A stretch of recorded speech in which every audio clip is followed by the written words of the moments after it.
Salute Traveler, welcome back to the Charted Space Coffee Shop. This is the first part of my Netcast video series on rules for skills and tasks in Traveler 2nd Edition by Mongoose Publishing. This part is on what skills are in general, so let's get to it. There are a wide variety of skills a Traveler can learn to help them interact and react to situations during their adventures. All skills for a Traveler, unless otherwise noted by a specific alien species, start with no number levels next to them, meaning that they're untrained in that skill. A Traveler is always allowed to attempt any skill they'd like during gameplay, but if they're untrained, they receive a DM -3 to their skill check. It's not always advised to take that chance, but sometimes miracles can happen at the roll of the dice. When a Traveler gains their first level in a skill, usually during character creation, their skill level begins at 0. Now trained, the Traveler is not subjected to the DM -3, showing that they're at least competent in the basics of this skill. Subsequent levels will increase this number, capping at level 4 during character creation. After character creation, skills can still be increased, but only after a long period of study. I'll explain that more in Netcast video 13 when I talk about post-career education. Some skills have multiple sub-entries under them, indicating that this skill has specializations. When the Traveler gains their first level in one of these main skills, like engineering, electronics, science, or gun combat, their broad knowledge of this field gives them the basic understanding of working in the more precise ones. For each new level gained in the main skill, the Traveler will instead level up the specializations individually. The main skill will always remain at 0, as only the specializations will ever be used to roll for skill checks. You can find the skill descriptions with their specializations starting on page 64 in the CRB 22. Now it's time for Side Tangents with Rex. As much as I really like the 2022 character sheets, especially how the paper is folded in half like a little pamphlet, I'm adversely annoyed at the formatting of the skill section. You probably noticed that the brackets don't seem to have a consistency in where they're placed. You have the skills like gun combat, drive, melee, engineering, and so on, where the bracketed section gives you plenty of space to write in your specialization, with just a little space at the end for your skill level. And that's perfect. But then there's like the 3 animal skill lines that the brackets are incredibly close together, implying that the bracketed section is for the skill level and the space is for the specialization. What really burns my toast is that science and seafarer have the right bracket fall right in the middle of the space, forcing you to write through it. I can write pretty small with the 0.5mm pencil, but even if I can fit the specialization on either side of the bracket, the rest of the line is just wasted space. It's pretty annoying needing to white out a single parenthesis just so I can make my handwritten sheet look nice. In all honesty, I've more consistently used the PDF fillable versions that Seth Skorkowsky modified from the 2016 edition sheets. Besides the fact that it does the math for me when I'm typing it up, the skill layout is consistent, there's no brackets, Jack of all trades is separated from the rest of the skills, and all of the specializations are written in, save for the 4 skills which have way too many to list. The only drawback to Seth's is that there's only 2 blank spaces for other skills, meaning that a psionic Traveler will have to write their psionic skills on a second sheet or on one of the other sections of the PDF.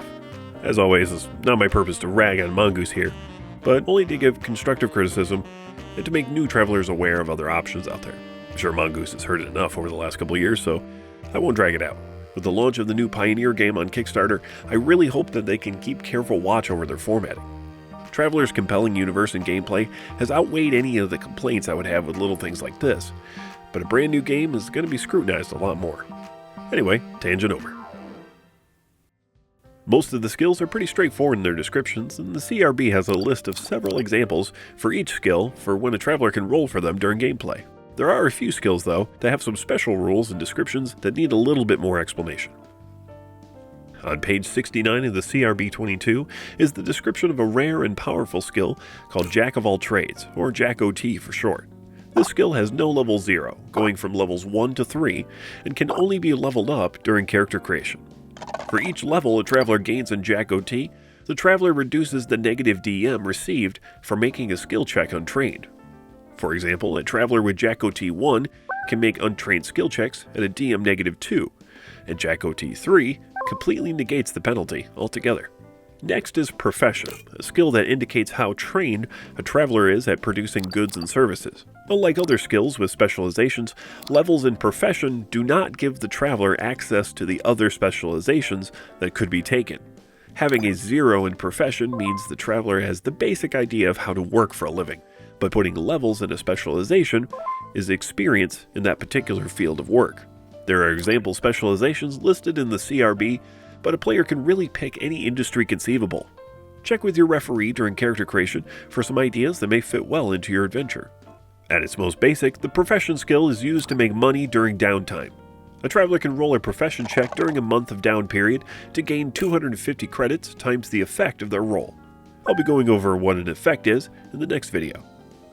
On a more nuanced level, I like to use the expanded explanation from the Traveler Companion book that says that the traveler with a profession level has a general familiarity with the procedures, terminology, and the working environment of this skill. The book notes, though, that this does not substitute specific skills.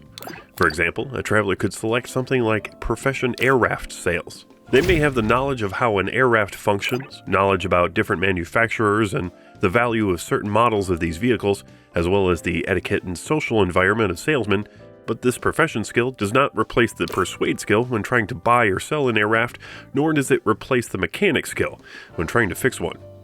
A traveler can make a profession skill check to recall information or use their expertise to complete a task.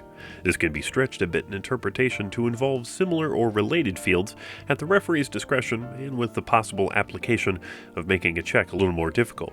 For example, our air raft salesman could still use their profession skill to attempt to look for fraud in the contract for a starship, or maybe to infer whether or not an alien shopkeep has given them the runaround on the value of equipment they're just not as familiar with.